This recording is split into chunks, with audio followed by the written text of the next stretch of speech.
I found out I was pregnant at the same time as my mafia husband's childhood sweetheart Rosa. To protect her baby from being aborted by her parents, my husband claimed her baby as his own. As for mine, he coxed me, saying he will claim only after her baby was born. I confronted him, demanding to know why he would do this to me. His response was cold and unwavering. Claiming her baby as mine was the only way to protect them both. I won't let anything happen to her or the child.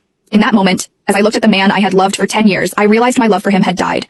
Not long after, my family condemned me, calling me a slut for having a child without a father and pressured me into getting an abortion. Meanwhile, my husband was in another city with his sweetheart helping her through her pregnancy. By the time he returned, I was already gone. I found out that my husband was accompanying his childhood sweetheart Rosa for her pregnancy checkup at my regular hospital this afternoon. Vincent, our baby looks so cute on the monitor. From the crack in the door, I saw Vincent's face lit up with a smile. Rosa was pointing at the monitor, and Vincent nodded, smiling back at her. If I didn't know that man was my husband, the father of my baby, I would have sworn they were a couple, happy and in love. Isabella Caruso, the doctor is ready for your examination, the nurse called. Vincent turned, his face drained of color, his eyes scanning the hallway. He must have heard my name. When his eyes landed on me, his mouth opened, but no words came out. I had been happily married to Vincent Falcone, my mafia husband, for nearly 10 years. This year, I was finally pregnant with his child. He of all people should know how difficult it is for me to have the baby now. How could he do this to me? I slowly walked toward him, my heart boiling with fury, anger, and the deep sadness of realizing how much I had been lied to. Is that why you told me you couldn't come to my appointment today? I tried to keep my voice steady, but the anger surged, making it impossible to control. Without thinking, I raised my hand and slapped Vincent hard across the face. It was the first time I had ever lashed out at him like this. Yet even after I slapped him, he stood there, silent, avoiding my gaze.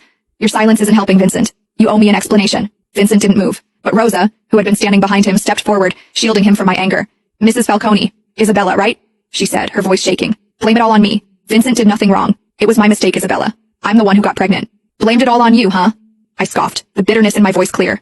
I was a tough woman, but even so, tears streamed down my face. As if my tears had triggered something in him, Vincent finally stepped past Rosa and pulled me into his arms. Don't cry, Isabella. The baby isn't mine, he said, his voice barely above a whisper. I froze. What? But then, Rosa spoke. She winked her innocent big eyes at Vincent. Vincent, didn't you promise to protect my baby by claiming it as your own?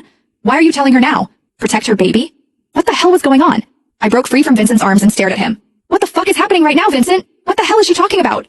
Vincent! Rosa called him too, clearly trying to stop him from saying anything more. But Vincent didn't hesitate. Isabella's my wife. She deserves to know. All right. Rosa's tear-filled eyes locked onto mine. If you really need to know, Isabella, Vincent decided to claim my baby as his, so he might not be able to claim yours. Vincent's face drained of color, but he stayed silent, offering no correction. But don't worry, Rosa continued, her tone suddenly sweet as she reached for my hand, her fingers hovering just above mine. Vincent said that even he can't claim your baby now. He'll adopt once you've given birth. Our baby will belong to the Falcone name, she added, her voice dripping with faux sincerity. I swear I saw a brief smirk twist her lips, but it was gone before I could be sure. I turned to Vincent, still silent, his head bowed as if he couldn't bear to look at me. Is this true, Vincent? My voice wavered as I forced the question out. You're going to give up on our baby to save hers? I'm sorry, Isabella, he whispered, his voice hoarse, barely audible. Tears welled up again. Is her baby so important to you that you'd abandon ours? Vincent hesitated, the pause slicing through me like a blade.